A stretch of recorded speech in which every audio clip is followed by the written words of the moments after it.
చందమామ కథలకు స్వాగతం. ఈనాటి మన కథ చమత్కారము.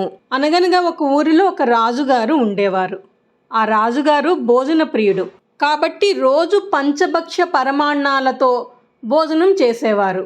అందుచేత అతని శరీరం బాగా లావు అయిపోయి చిన్న ఏనుగు పిల్లలాగా కనిపించేవారు.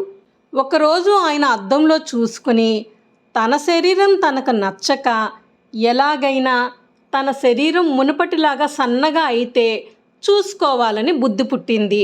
దానికి ఏమైనా మందులు ఉండకపోవా అని ఆలోచించి తన రాజ్యంలోని వైద్యులందరినీ పిలిపించి సరి అయిన ఔషధం ఇచ్చి తనను సన్నగా మార్చిన వారికి 1000 బంగారు నాణాలు బహుమానంగా ఇస్తానన్నారు.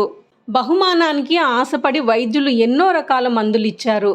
కొందరు వైద్యులైతే అడవులు తోటలు తిరిగి వనమూలికలు తెచ్చి మందులు చేసి రాజుగారికి ఇచ్చేవారు. ఎవ్వరు ఏ మందులు ఇచ్చినా తను సన్నబడతానన్న ఆశతో వాటినన్నిటినీ వాడారు రాజుగారు. కానీ శరీరం మాత్రం మునుపటిలాగానే ఉంది. ఆ రాజ్యంలో ఉన్న ఒక యువ వైద్యుడు రాజుగారిని సన్నగా మార్చడానికి ముందుకు వచ్చాడు. ఆ వైద్యుడు వచ్చేసరికి రాజుగారు నిండు సభలో కొలువుదీరి ఉన్నారు. వైద్యుడు ముందు రాజుగారి నాడిని పరీక్షించి ఇలా అన్నాడు, రాజా, నీ శరీరం ఇంకా సన్నగా అవటం కాదు కదా, నీవు 6 నెలల్లో చచ్చిపోతావు అని గట్టిగా చెప్పాడు. అది విని సభలో వాళ్ళంతా ఆశ్చర్యపోయారు. రాజుకు కోపం వచ్చింది. వెంటనే భటులను పిలిచి అతన్ని బంధించమన్నారు.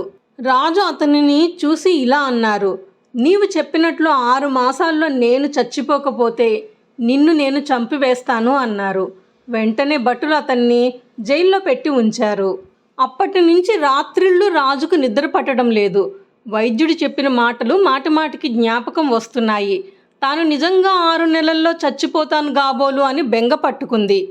ఇంకా చాలా కాలం బతకాలని, ఇంకా చాలా కాలం రాజభోగం అనుభవించాలని రాజుకు ఆశగా ఉంది. కానీ వైద్యుడు నిండు సభలో చెప్పిన మాటలు అబద్ధమవుతుందా? అందుచేత బెంగ కాస్త మనోవ్యాధిగా పరిణమించింది. సరిగ్గా భోజనం చేయటం కూడా మానివేశారు. ఎక్కువ సమయం మంచం మీద పడుకుని ఆలోచించసాగారు. క్రమంగా రాజుగారు చిక్కిపోసాగారు. వైద్యుడు చెప్పిన 6 మాసాల గడువు ఆ రోజుతో పూర్తి అయిపోయింది. కానీ రాజు చనిపోలేదు. తానింకా చనిపోననుకుని రాజు వైద్యుడిని తన ఎదుటికి రప్పించాడు.